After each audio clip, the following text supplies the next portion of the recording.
Este lado, presidente, buen día. Carlos Guzmán de Cuatro Media Telecomunicaciones Veracruz.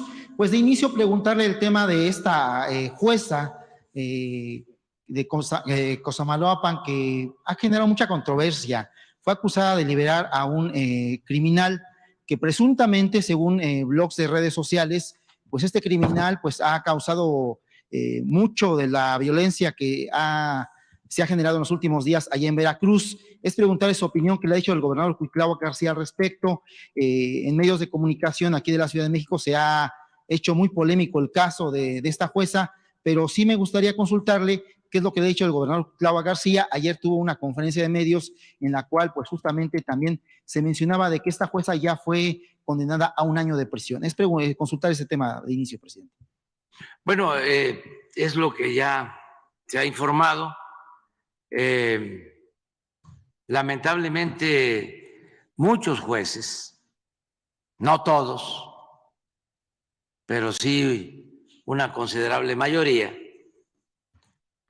y también magistrados y ministros, no actúan con rectitud y con honestidad. En el caso de jueces, esto tiene que ver con el fuero común y con el fuero federal. Se autorizan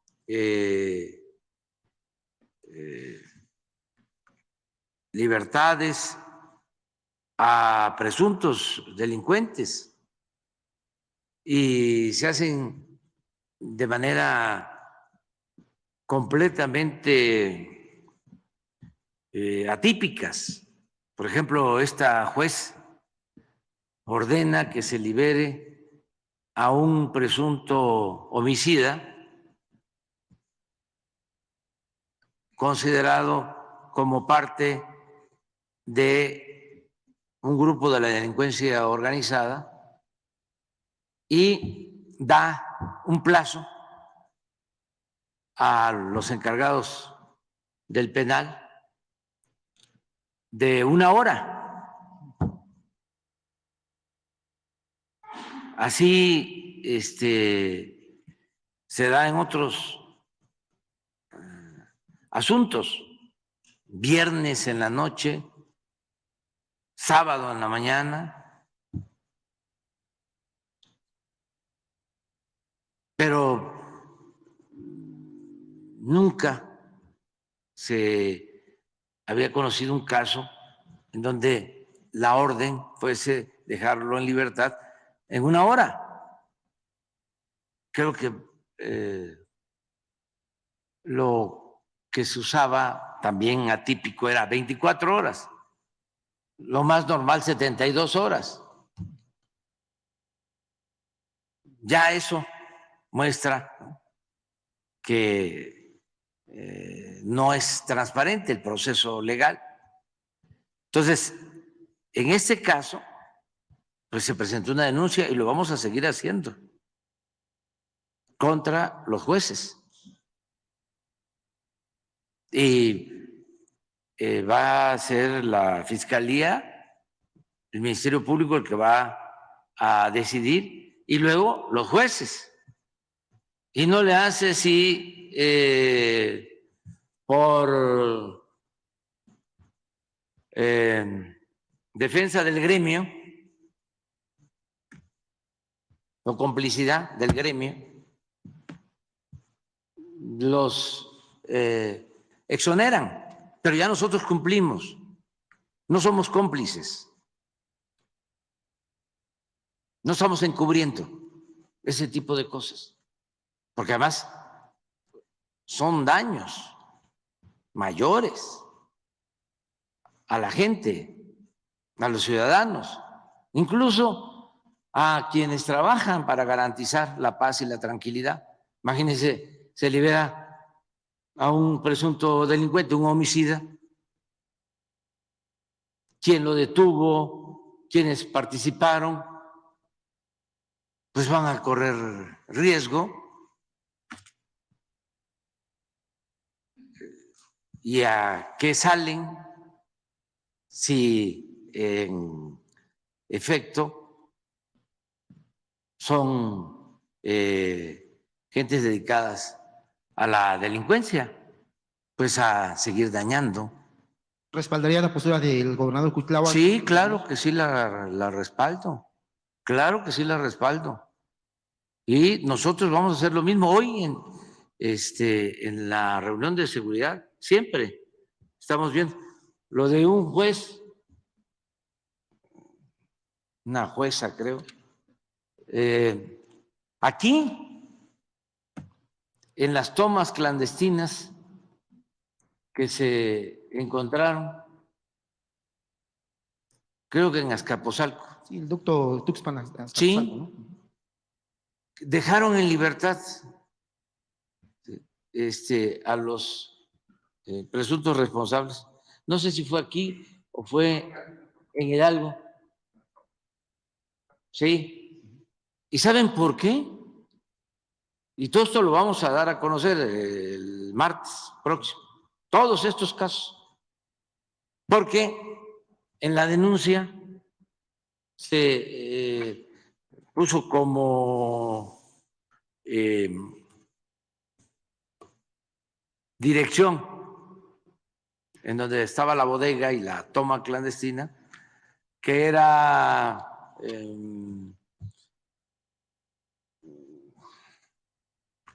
pues la calle de Hidalgo,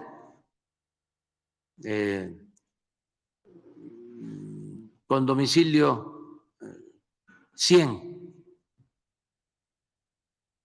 Y el juez o la jueza utilizó eso para dejar en libertad al presunto responsable, porque no es 100, es 100 bis.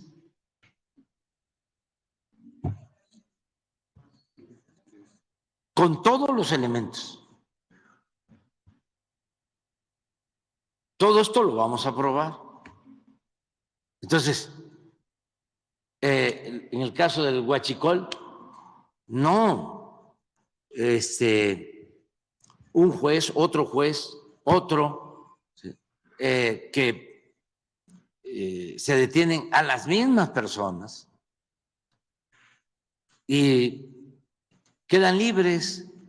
Hoy planteé de que se hiciera una revisión porque cuando llegamos al gobierno se logró una reforma constitucional para que la corrupción se considerara delito grave, porque no lo era, porque en el tiempo de Salinas de Gortari se hizo una modificación al Código Penal y no se consideró a la corrupción como delito grave. Pero también no era delito grave el robo de combustible, ni era delito grave el fraude electoral. Se hicieron todas esas reformas, pero sigue pasando lo mismo desde el punto de vista de los procesos judiciales. En el caso del robo de combustible, pues no es delito grave, porque si fuese delito grave, al que se dedica a cometer un ilícito, a robar gasolina con estas tomas a los ductos, pues es consignado y no tiene derecho a fianza, porque es delito grave. Sin embargo, no se aplica. Y es una reforma constitucional. Entonces, hoy pedí, a ver, ¿qué está pasando?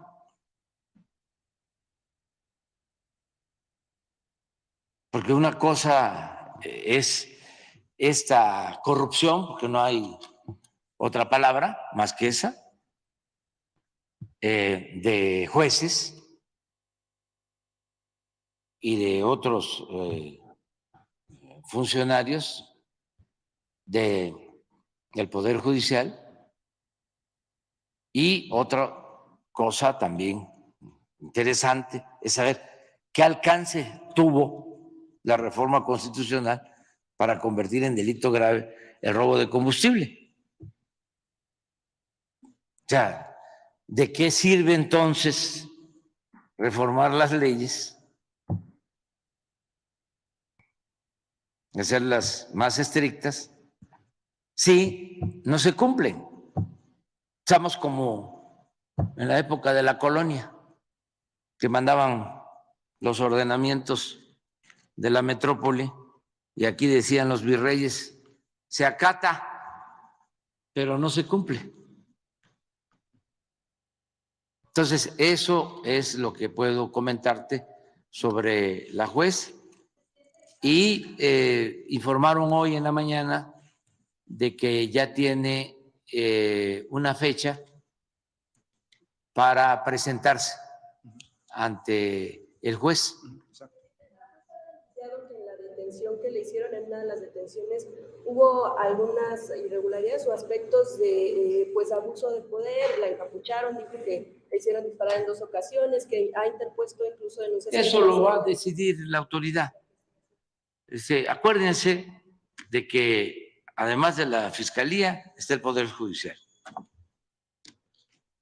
Y el Poder Judicial es independiente, es autónomo y nosotros no tenemos nada que ver con el Poder Judicial. ¿Y hasta qué punto será la responsabilidad también de las personas que llevan a cabo detenciones de estos presuntos delincuentes que no integran precisamente bien las carpetas de investigación? Sí, ahí puede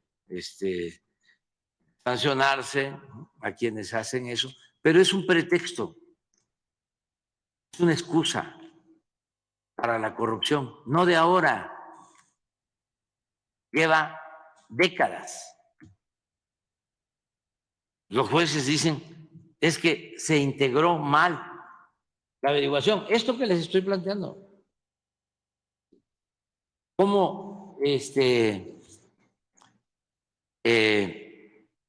vas a decir que la toma estaba en la calle Morelos 100, domicilio 100, si era 100 bis?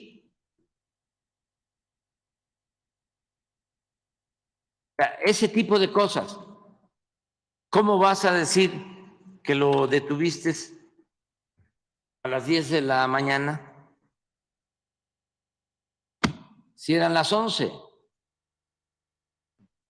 Entonces, ni siquiera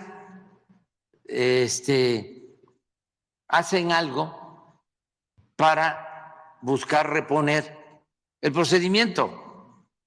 No, es la excusa para, vámonos. Porque, a ver, te equivocaste, pero como yo soy juez y mi propósito es hacer justicia, mi propósito principal, y no quiero dejar en libertad a un presunto delincuente, te pido que me traigas una prueba adicional o que me expliques por qué me pones 100 si es 100 bis. Porque en ese caso que vamos a ver, era una bodega que estaba en el 100 y en el 100 bis.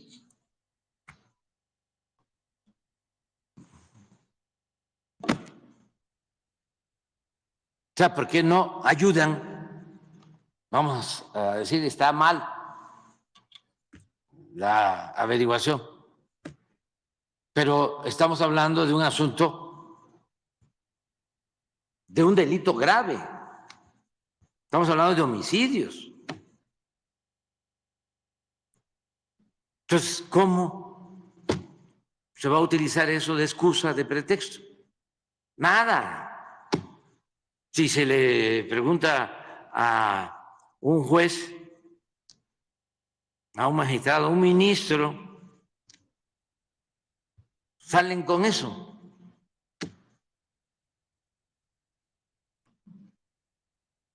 Pero eso no tiene nada que ver con la justicia.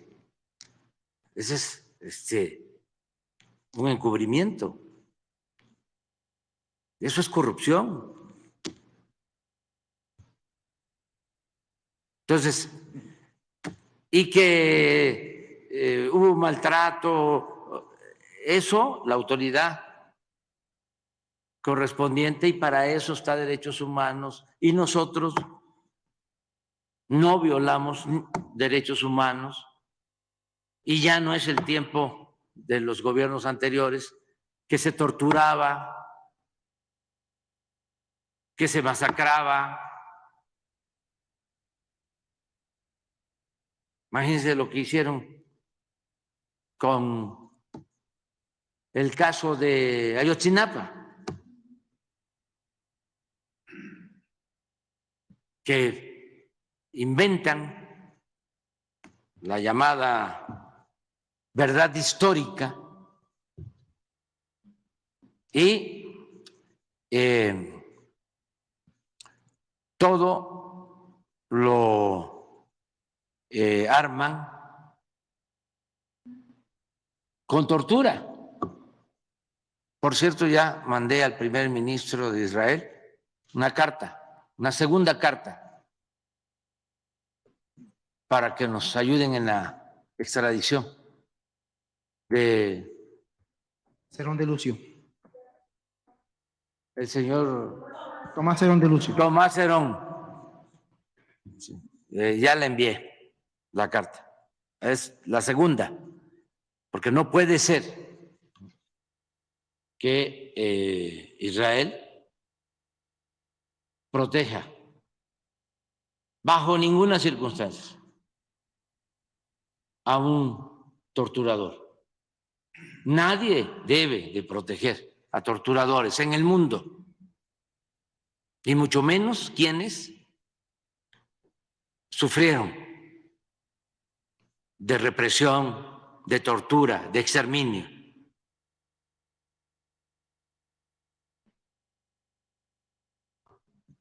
Estoy seguro que la comunidad judía en México nos va a ayudar también,